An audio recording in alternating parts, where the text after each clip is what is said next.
Good morning बेटा। आज हमारा आपका ज्योग्राफी का औद्योगिकरण वाला जो चैप्टर चल रहा था 6 चैप्टर, आज हम उसको आगे करेंगे।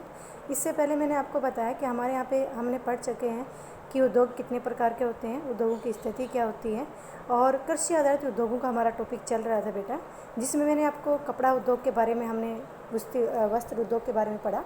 अगला हमारा है पटसन उद्योग, यानी कि कृषि आधारित उद्योग उसको कहा जाता है बेटा, जो कि खास करके उसके जो कच्चा माल है कृषि से प्राप्त किया जाता है। आई समझ में आपको? तो अब हमारा जो है वो है पटसन उद्योग। ये भी क्या है?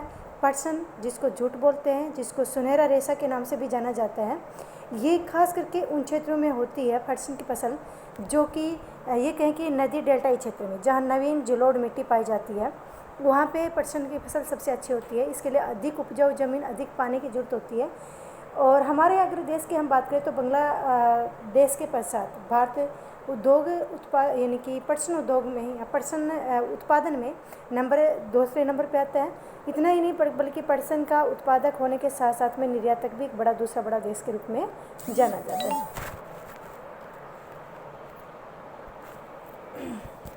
ठीक है, तो ये हमारा क्या चल रहा था? पटसन उद्योग। भारत पटसन व पटसन निर्मित सामान का सबसे बड़ा उत्पादक देश है। बांग्लादेश के पश्चात दूसरा बड़ा निर्यातक भी है। 2010 और 11 में भारत लगभग 80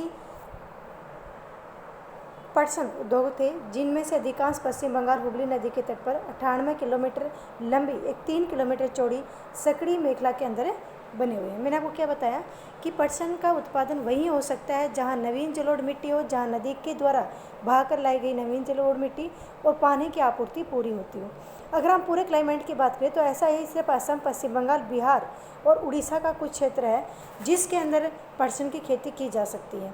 तो खासकर पटसन का जो उत्पादक क्षेत्र हमारे यहाँ पे है वो है भारत में, अगर इसकी बात करें तो 98 किलोमीटर है। हुगली नदी जो पश्चिम बंगाल में है, जो सुंदरवन डेल्टा बनाती है, डेल्टा में सहायक है। तो हुगली नदी के 98 किलोमीटर से लेकर 3 किलोमीटर चौड़ी और 98 किलोमीटर लंबी चौड़ी मेखला पट्टी बनती है, उसमें पटसन के उत्पादन किया जाता है। पहला पटसन उद्योग कोलकाता के निकट सिसरा में 1855 में लगाया गया था। 1947 में देश के विभाजन के पश्चात पटसन मिलें तो भारत में रह गई, लेकिन 3/4 जूट उत्पादक क्षेत्र है वो पूरी पाकिस्तान यानी कि बांग्लादेश में चला गया। जब हमारा यानी कि अगर हम बात करें पहली पटसन मिल, आपको पता है ना, पहली एसफल यानी कि पहली कपड़ा मिल 1852 में लगाई गई थी, जो कि पश्चिम बंगाल में लगाई गई थी, लेकिन वो सफल नहीं हो सकी थी। इस वजह से उस मिल का इतिहास इतना लंबा चौड़ा नहीं है। दूसरी हमारी जो पहली हमारी जो सफल कपड़ा मिल है वो लगाई थी 1854 में बम्बई में। इसी तरह से पहली पटसन मिल है 1855 में कहाँ लगाई थी? पश्चिम बंगाल में सिसरा में लगाई गई थी। आगे समझ में, देश आज़ाद होने के बाद में पटसन की जितनी मिलें थी वो भारत में रहेगी ज़्यादातर मिलें, लेकिन उत्पादक जो क्षेत्र है वो पश्चिम बंगाल में चला गया। हुगली नदी तट पर इनके स्थित होने के निम्न कारण हैं: पटसन उत्पादन क्षेत्रों की निकटता, सस्ता जल परिवहन, सड़क, रेल व जल परिवहन का जाल, कच्चे माल का मिलों तक ले जाने में सहायक होना, कच्चे पटसन को संशोधित करने में प्रचुर जल पश्चिमी बंगाल तथा समीपवर्ती राज्य उड़ीसा, बिहार, उत्तर प्रदेश सस्ता श्रमिक उपलब्ध हो जाता है।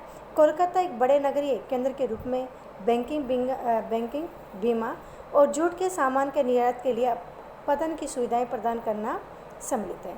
आया समझ में आपको कि पटसन का सबसे पहले मिल 1855 में लगी थी, जो कहाँ लगी थी? सिसरा, पश्चिम बंगाल में लगाई गई थी।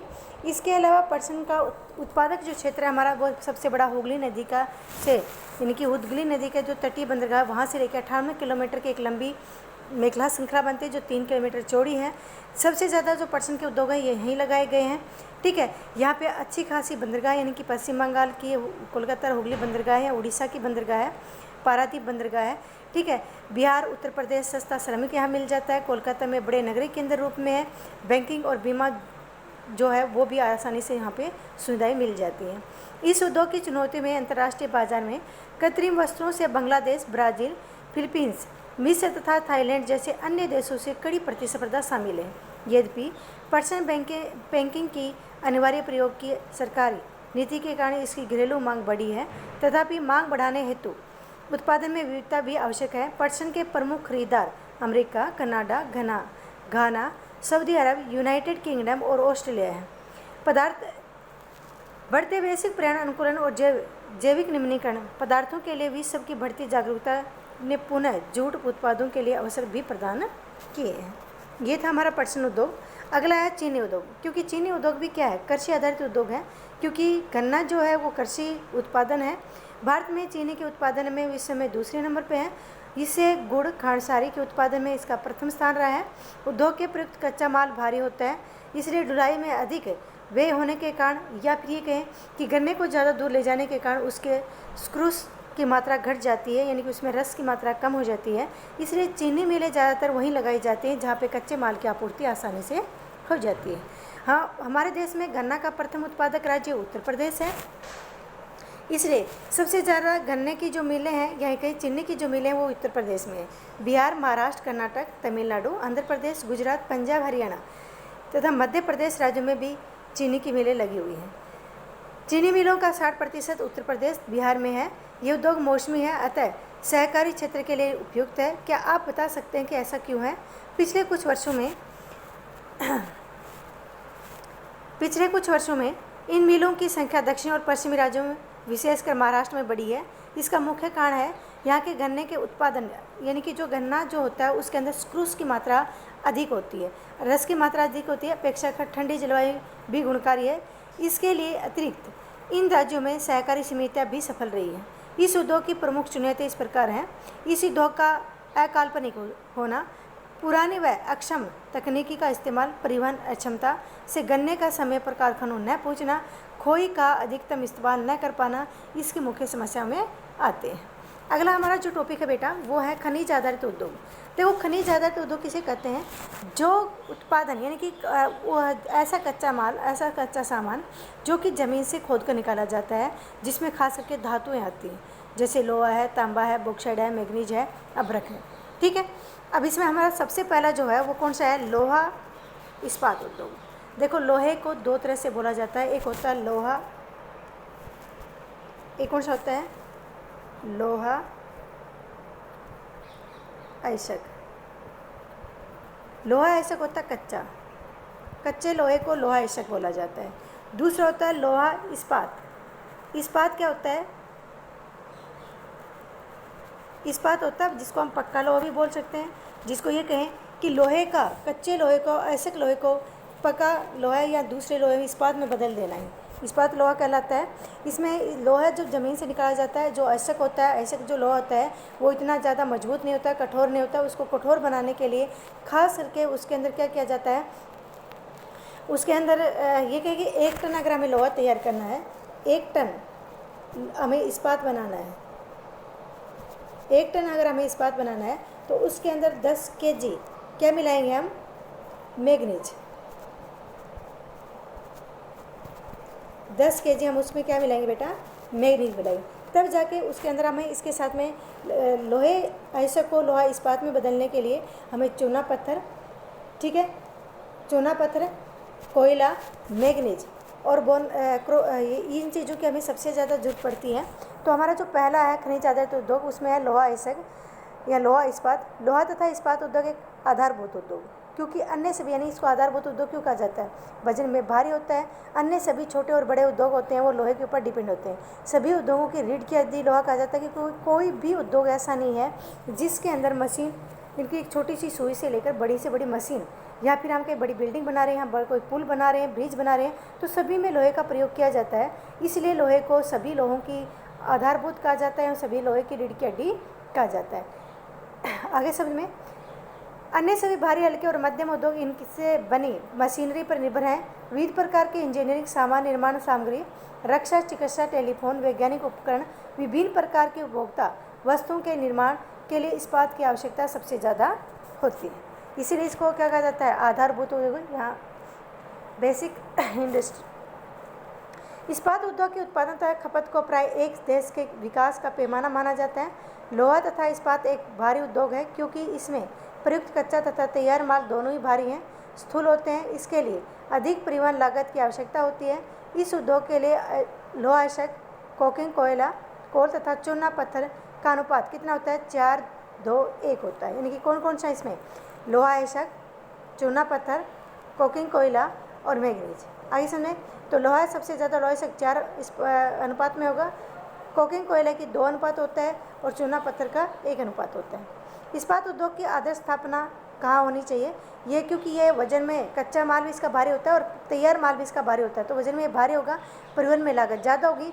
इस वजह से ज़्यादातर लोहा उद्योग वहीं लगाया जाता है जहाँ पे कच्चे माल की आसानी से आपूर्ति हो जाती है। वर्ष 2016 में भारत 956 टन इस्पात विनिर्माण कर संसार में कच्चा इस्पात उत्पादक में 30 नंबर पर था। ये स्पंज लोहा का सबसे बड़ा उत्पादक है। इस्पात के अधिक उत्पादन के बावजूद भी 2016 में यहाँ प्रतिवर्ष प्रति व्यक्ति खपत जो है वो मात्र कितने हैं?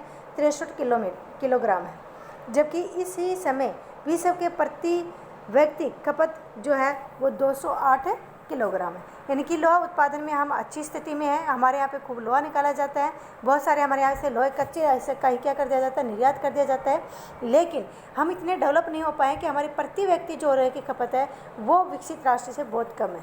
आगे समझ में बेटा। इस समय भारत में 10 मुख्य संकलित उद्योग था, बहुत छोटे छोटे इस्पात संयंत्र भी हैं। अगला हमारा है,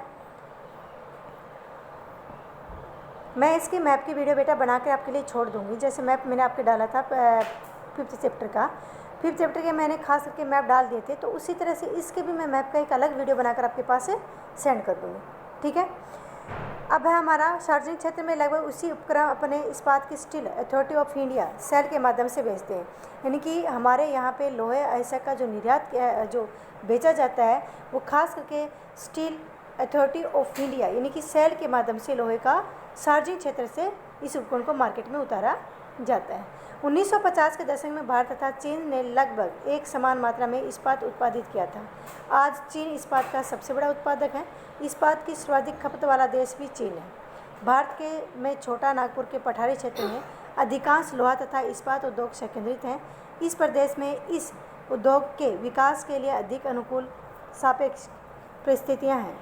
इनमें लोहा आवश्यक की कम लागत, उच्च कोटि के कच्चे माल की निकटता, सस्ते श्रमिक और स्थानीय बाजार में इनके मांग की विशाल संभावनाएं सम्मिलित हैं।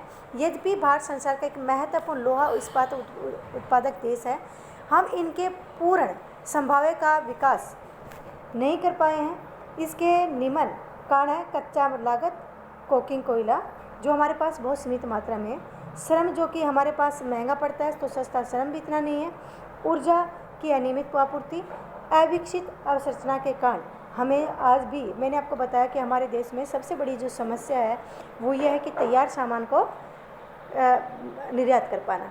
यानी कि हमने पढ़ा कपड़ा उद्योग के बारे में, तो कपड़ा उद्योग में बेटा हमारा क्या था कि कपड़े उद्योग में भी सबसे ज़्यादा बड़ी समस्या हमारे सामने यही आ रही थी कि हमारा जो कपड़ा उद्योग है उसमें हमें ज़्यादातर अच्छे किस्म के धागे बना लेते हैं, लेकिन उस अच्छे किस्म के धागों से हम कपड़ा नहीं बना पाते।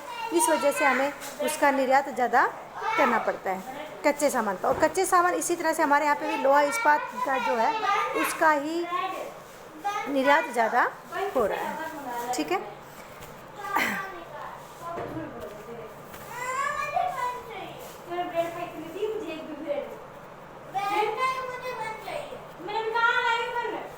अब है इस्पात के उत्पादन तथा खपत को प्राय एक देश के विकास का पैमाना माना जाता है।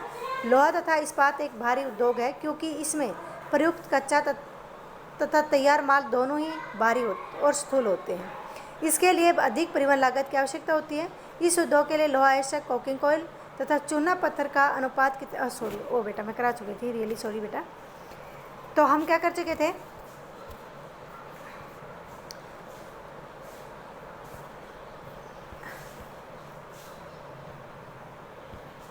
तो इस तरह से हमने लोहा इस्पात उद्योग तक अपना इसे को कर लिया है। अगला हम जो बच गया हमारा वो हम अगले वीडियो में करेंगे। तब तक आप इसके शॉर्ट क्वेश्चन जरूर कीजिए। मैं आपको बताती रहती हूँ कि कहाँ शॉर्ट क्वेश्चन बन रहे हैं और लॉन्ग क्वेश्चन में आपके ये चैप्टर आपके